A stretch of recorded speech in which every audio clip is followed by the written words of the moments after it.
The triple camera smartphone from Huawei, the P20 Pro. It barely survived my durability test. The screen shattered while the phone was being flexed, unfortunately, but it still functions. And now it's time to tear it down, review it from the inside, and see the hardware behind those 3 camera units. Let's get started.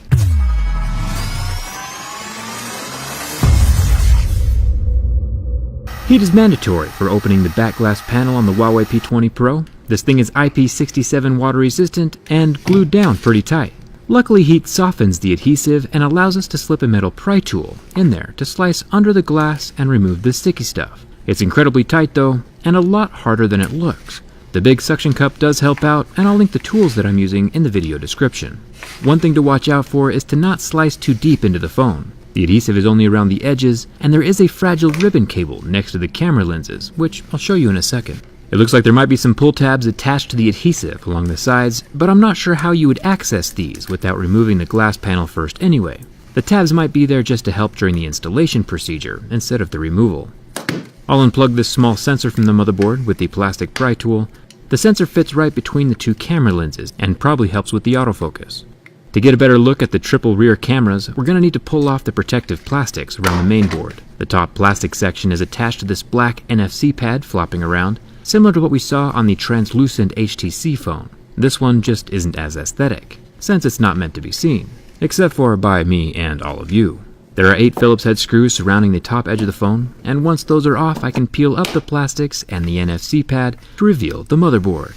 I'll unplug the charging port connector like a little Lego, and the smaller battery plug, and the display ribbon, which I'll talk more about in a second.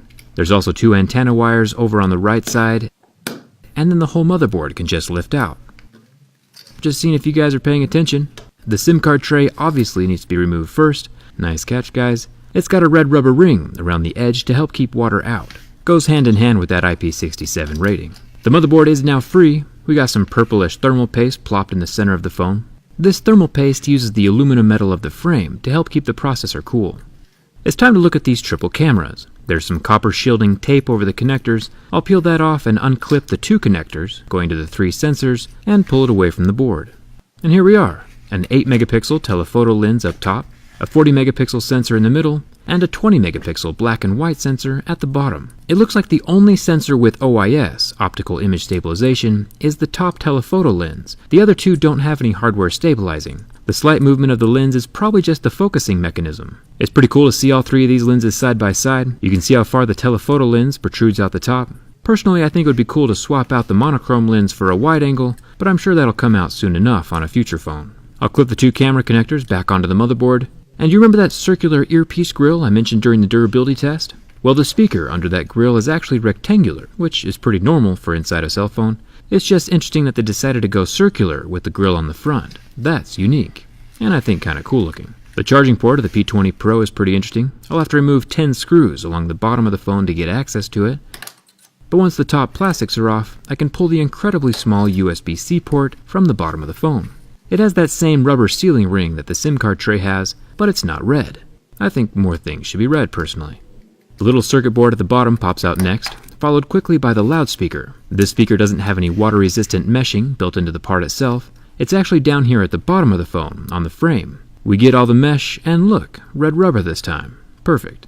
The circular vibrator motor seems to be pretty small on the P20 Pro. It's probably about 1/5 the size of an iPhone vibrator. It still works though. You don't need a big vibrator to get the job done. For the battery, this 4,000 mAh beast is pretty large, but there are no magical pull tabs, like the ones we see inside of iPhones, and the adhesive is not gentle. This stuff is permanent, which is unfortunate because once you bend a battery like this, removing it, it becomes incredibly unsafe.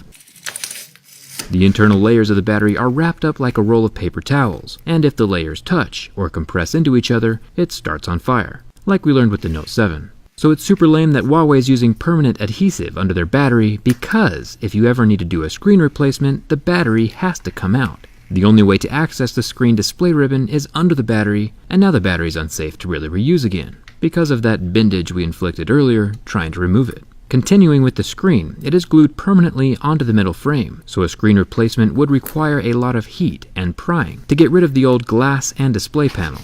It's kind of a pain, but I'll link replacements in the video description. Now it's time to see if it all works when I put it back together. I'll get the battery back into place. It's honestly probably going to work just fine, even after the removal abuse, but still, magic pull tabs would have made things way easier.